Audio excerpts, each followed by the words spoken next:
Good morning, good morning. Whoop. Let's try it this way. That's a little bit better. Good morning. Boy, do I miss you being able to yell back so that I can hear you. Can you believe that we've been gathering for our Pathways One from the Heart breakfast with me up here for more than a quarter of a century? Can you believe it's been that long? Oh gosh. But in these weird times this morning, for the first time, we're doing all this virtually. I've got my cup of coffee here.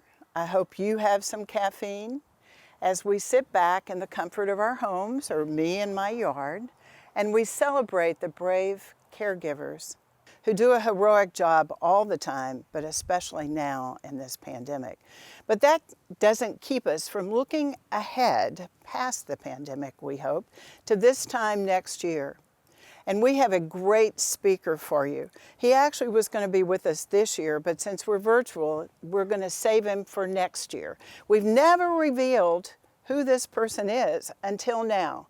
So here goes.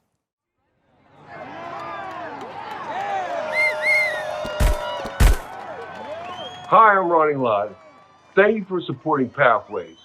It's amazing what you guys have been able to do, helping their healthcare heroes and their patients, keeping them safe. It is phenomenal. I look forward to seeing you next year. Make sure you stay safe. That's right, Ronnie Lott. Now, most of us know Ronnie as a Hall of Famer on the field, but I've known Ronnie for a long time, and he's also a superstar off the field. He has a big heart, and he's always sharing his time and talents in the community. But let's get back to today. We have a lot to share. You're going to hear from another dear friend of mine, Jessie Cool, who's going to show you a little exclusive look at her wonderful garden out back of her house. And she's going to talk about what it's like in a pandemic to be considered an elder in the community. It's very uplifting. She's going to share some tips for cooking with us, and she's even going to share a recipe, and you'll see what that is coming up. I don't know about you, but it's been kind of tough for me during all this COVID crisis. When they talk about me being in such a high-risk group just because of my age. Well, early on in the pandemic, I had a little health scare. Not the virus, thank goodness, but I went to my doctor, and she said, okay, Rita, I just have to explain this to you. You have a little medical issue, and it means you're going to have to take a prescription medicine for the rest of your life. And I said, okay, I'm alive. I'm not going to die. I can live with this. So I looked at the prescription after I left her office, and it said, no refills. Duh. What was she trying to tell me there? I'm not sure. I don't know about you, but I still feel young on the inside. Now the outside might be a little different. And if you're like me, you haven't had a haircut or color or anything in a long time. It's been since last November for me. So finally, in desperation, I looked online of how do you cut your own hair. So I'm going to share some goofy pictures of how I actually cut my own hair. You put all your hair and you comb it down and cover up your face. You use a couple of rubber bands and you go snip, snip. And I did that and lost 4 inches. Of course, it's time to do it again now, and I must say I cannot wait to go back to my hairstylist in San Francisco when he's able to go back to work. Now, another thing I've had to learn to do, and you have too, is to visit with your family and friends from a distance. Now, this was particularly hard for me because we have, as you remember last year, our new granddaughter who had just been born this time last year. Well, for 3 months, we could only see her from a distance. Look at this little picture of her. Oh, it still breaks my heart that we couldn't hold her then. So for those 3 months, she was only around her parents and her big brother, we call him. It's a 110-pound rescue dog. Well, finally, on Father's Day, we decided to enlarge our bubble so that we could all be together. And we got to hold her for the first time. And she was so excited that she just spontaneously kissed us. Or rather, I should say, she licked us. Look at this picture here. She licked us. She had learned to kiss from her dog. And he licks her, so she licks us. And now, several months later, she still kisses with her tongue.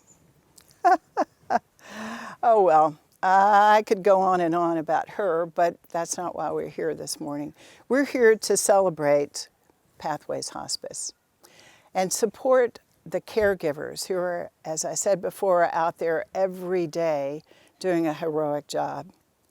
Now, we've heard a lot in the media about frontline workers in hospitals and in clinics, but we haven't heard much about hospice and healthcare workers. And they're doing the same thing, putting their lives on the line for us. Caring for people in their homes and in nursing homes. Here to tell us a little bit more about that is Pathways Executive Director of Philanthropy, Karen Kruger. Karen? Rita, thank you for emceeing at Pathways' first ever virtual event. You are always such an inspiration to us, and whenever we're with you, we have fun. Thank you for coming, everyone, or should I say tuning in. Pathways needs your support and your caring now more than ever. Your gifts have made such a difference over the years, and your help made Pathways a sought-after source of excellent home health, hospice, and palliative care. We are always grateful to be able to count you among our dearest friends, and we cannot say thank you enough. We're calling this year's virtual breakfast Gifts from the Heart, since we'll be celebrating our 30th annual One from the Heart breakfast next year in 2021. For many years, our patients and their families have called Pathways caregivers their angels. And this year, that is quite literally true, because angels are messengers. And our wonderful healthcare heroes have taken on this role as well. These days, our Pathways caregivers are often the only people that those who live alone or in nursing facilities can see, because their friends and their family are not allowed to visit. So our caregivers become a major line of communication between patients and their dearest, closest loved ones. This is a serious responsibility in addition to providing excellent medical care to their patients. But the doctors, nurses, physical and occupational therapists, home health aides, social workers, bereavement counselors, and chaplains all have ably taken on this challenge. They do everything that they can to sustain the human contact between loved ones and friends and family that the pandemic has made just so terribly difficult these days. Our loyal volunteers play a role as well, making hundreds of phone calls to people that they would normally visit in person. Your continued support makes all of this possible, and there is no way that we can thank you enough. And now, on to something a little lighter. It's truly my pleasure to introduce Andy Robinson, our Area Director of Operations here at Pathways. Andy's mantra as a nurse is patient care comes first. But as a nurse, he's so much more than that. Over the past year, he has demonstrated to all of us that this is indeed his most fundamental belief. Andy, welcome to Gifts from the Heart. Thank you, Karen. Believe me, it's been an honor and a pleasure to work with everyone at Pathways as well. I was a home health nurse for 10 years early in my career, and I've seen a lot. but I've never seen any place quite like Pathways. I've learned so much from our wonderful, dedicated caregivers over the past year. I'll share one thing I learned from them, how they're always looking for ways to help their patients, and not just how you might think. Here's just one example. Let me introduce you to Cliff. Watch Cliff's reaction when he opens a gift that their caregivers pooled their resources to repair for him. Wow. Heavens to purgatory. There it is. My Little Friend. That's the beloved violin Cliff used to play in his younger years. It's one of the few possessions he still has. But the violin sat silent in its case in a closet for the year and a half that Cliff has been on hospice with Pathways.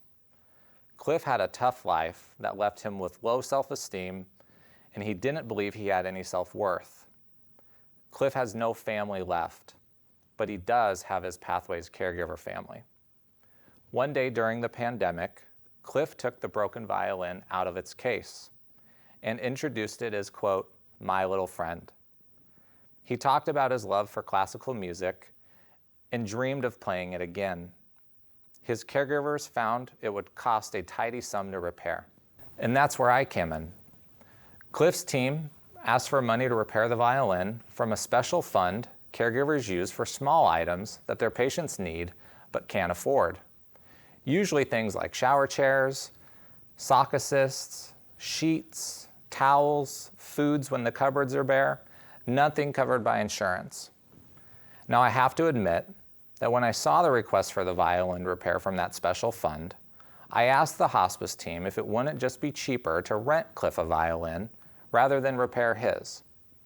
Nope. Every single team member quickly emailed me. They said this is exactly the kind of need the special fund is for. Now take a look at this last photo. That's a smile on Cliff's face as he picks up his little friend and starts to play. Giving new life to this violin has also given new life to Cliff, enriching whatever time he has left. Cliff says this about himself now. I'm happier than I've ever been, and I'm living my best life. Think about it. Every person's life is important. That's how all of our healthcare heroes, whether RNs, home health aides, therapists, counselors, or office staff, feel about each person Pathways cares for. Even in the midst of this stressful pandemic, they make that extra effort. And it's really what sets Pathways apart. Nowadays, our caregivers may be the only bridge of communication between a patient and their loved ones. And that is an incredible, awesome responsibility. I'm so proud to be part of this great organization where everyone works together to make sure that every person's life, like Cliff's, is valued to the end. And Rita, I know you feel the same way about Pathways. Of course I do, Andy. Most of you already know that Pathways cared for my own mother at the end of her life, and they showed her so much love. But they also showed me and my family that same affection and attention. And that was well before the coronavirus pandemic changed all of our lives. Today, Pathways healthcare workers are going into nursing homes and into other people's homes to care for our family members, whether recovering from an injury or surgery or at the end of their lives. And when those workers return home at the end of their shifts, most of them take off all their protective gear and their shoes before they even open their front door, because they have to worry about protecting their families too. I'm an RN, and I bet I change my gloves 20 times a day.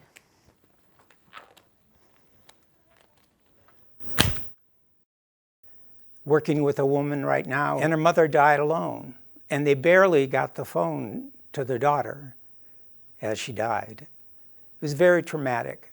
It's very difficult for her to accept it, and that's not unusual now with our patients, our clients.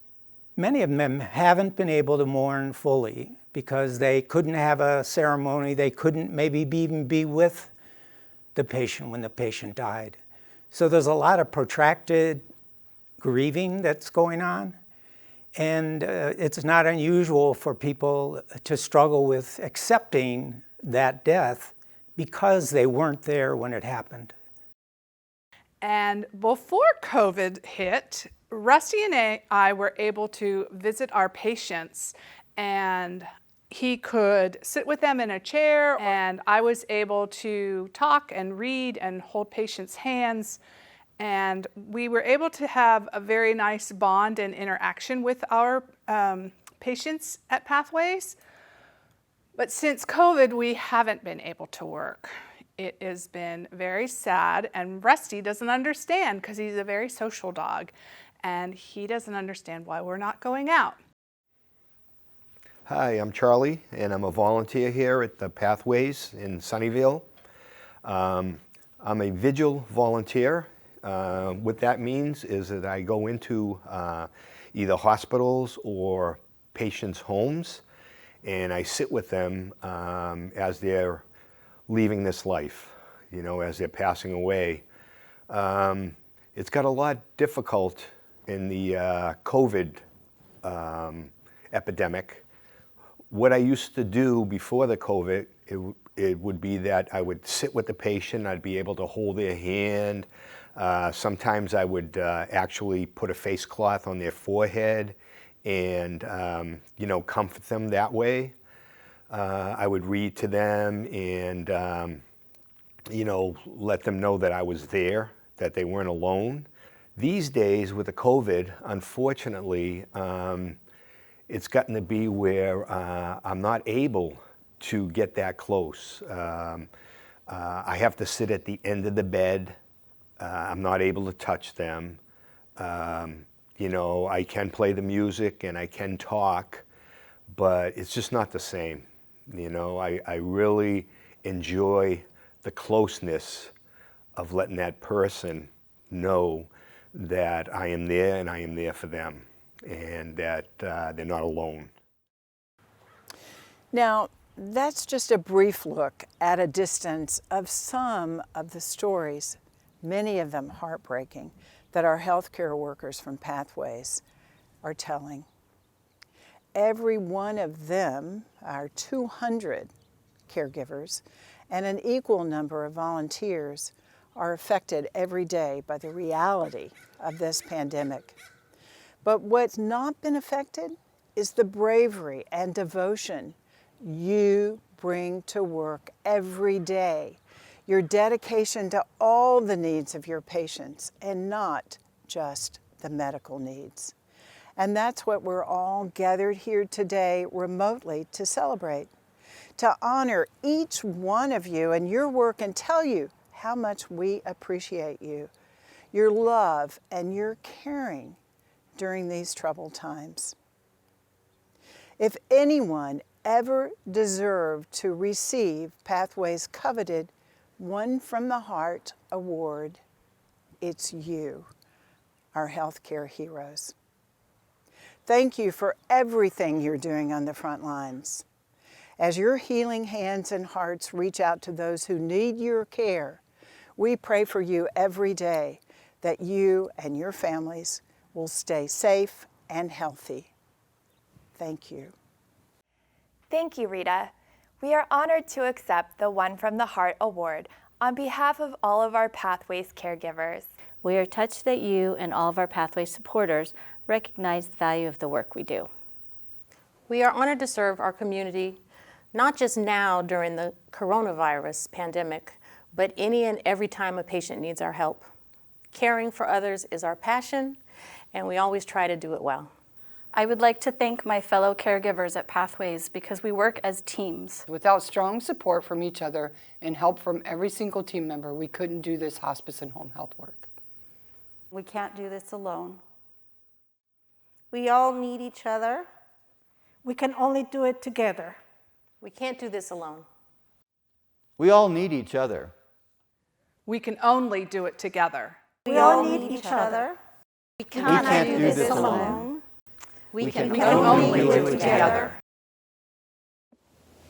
Hi, I'm Mari Chazen and have been a foundation board member for a number of years now.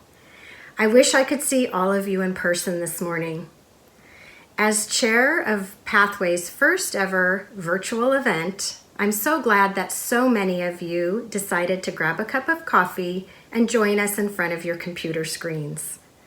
We've gathered today to celebrate and honor Pathway's brave healthcare heroes. One of the most important ways that we can do that is by donating all we can afford to give at this time to help Pathways with the additional expenses incurred by the coronavirus pandemic. It's my pleasure to announce that we are so lucky this year to have a $60,000 challenge grant. Any gift you make between today and November 23rd, 2020 will be matched dollar for dollar, thanks to the generous support of Marion and Raymond Christensen, Pamela and Edward Taft, Ron and Joyce Castellino, and Sue and John Diekman. Thank you all for your support. We couldn't do it without you. Hi everybody, I'm Annie Chazen and I'm so glad I can join you from Syracuse University, where I'm attending as a freshman and my brother Sam is here as a senior. My mom is right. We can meet this $60,000 challenge grant goal together. You can donate by sending Pathways a check or credit card donation in the envelopes you received with your invitation. You can donate online by credit card at www.pathwayshealth.org/breakfast. The URL is on your screen now.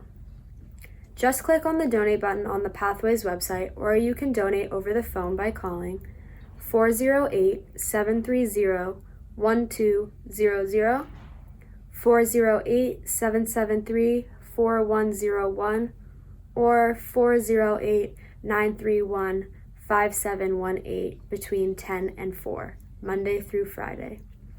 All donations will be fully tax deductible under the law, plus all gifts up to $60,000 will be doubled if you give between now and November 23rd, 2020. Thanks everyone for your support. Just remember, we can't do it alone, but we can do it together for sure. Thank you, Mari and Annie. It's always good to hear from you. I'm Mark Kelsey, chair of the Pathways Foundation Board, and I've been involved with Pathways for many years. I agree that now is the time to support our Pathways healthcare heroes. It's really important. Please do what you can. Donations of any amount are greatly appreciated. You'll feel really good about supporting the critical medical care Pathways hospice and home health care teams are providing on the front line in the battle against coronavirus.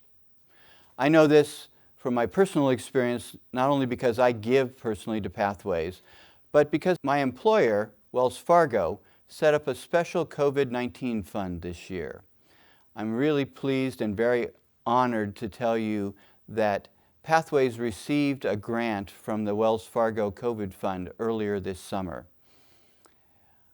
We'll all feel very good about any contribution that we can make to support the important work Pathways does. I'd like to take a minute now to thank our Peabody, Emmy, and Murrow Award winner, Pathways honorary board member, Rita Williams, who has been our MC for over a quarter of a century. This virtual event today would not be happening without the guidance and expertise that Rita has provided us every step of the way. I think Rita is probably the only one who knew how much work this virtual event would be. And Rita, you've stuck with us.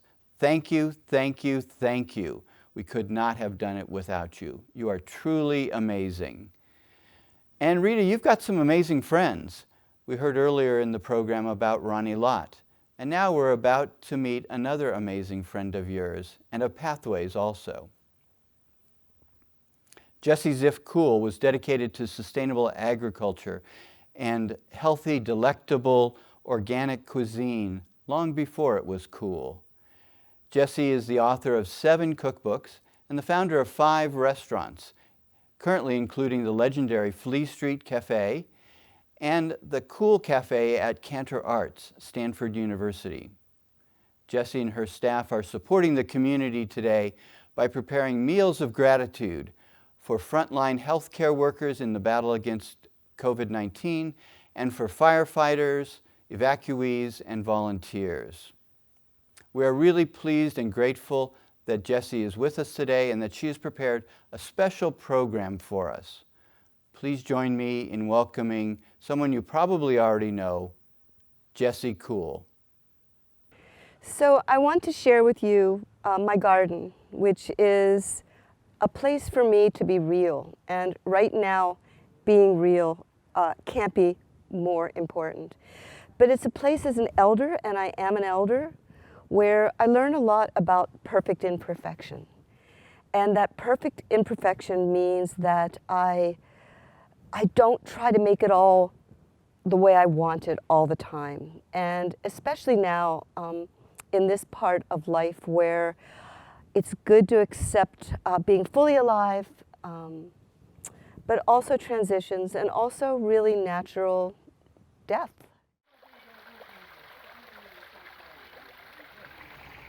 And the garden keeps me completely grounded. And in a way, it's like the true place of God for me because it's so real, and I get to connect to something that brings me happiness and a place to even naturally be at one outside. And it teaches me ageless learning because sometimes I go out there and it's such a mess and I can't fix it, and I have to calm down and say, be here now and pick something and cook a little bit. And as important in a garden is you really learn a lot about respect in very simple ways, and about regeneration and what it means to be able to pick up again and find yourself and learn how to be genuinely connected to the most important elements of life. And many know that Pathways has been a part of my life. When I lost my own parents, they rescued us by being very kind, and many of the things I talk about in the garden, they took me into their world and really treated me in the same way, with respect, with words of regeneration, with honesty about life and what it means to stay really present. And that leads me to cooking. And cooking comes from the garden, and that's where I'm inspired. And we're going to show you a way of cooking that you do not need recipes. And all you need are 7 ingredients: olive oil or fat, vinegar or acid, lemons and wine, sugar. Sugar is a very important part of cooking. It's used as much as salt, pepper, herbs, and spices. Olive oil, vinegar, salt, pepper, sugar, herbs, and spices. You can go to the market, go to the garden, take a piece of chicken, a baked potato, some pasta, some tomatoes, a zucchini, a squash, and just add a little bit of those 7 ingredients, and you're cooking.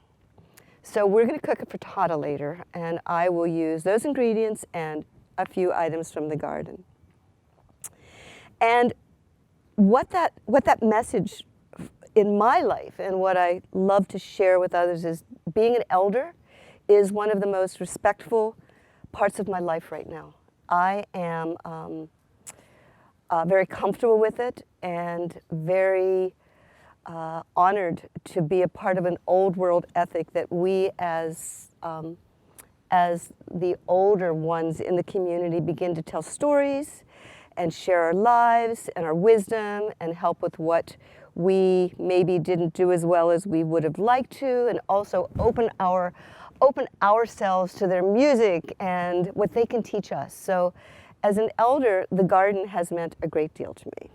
And it does mean all the things I said about it, but then I can go out and get whatever I want any time of the year and cook. And if you don't have a big garden like I do, get a little pot. Grow some radishes or carrots or a little bit of lettuce. Feel those wonderful connections I'm talking about. And that's where I feel like we need to make sure that we surround ourselves with other places that take care of us as much as we take care of others.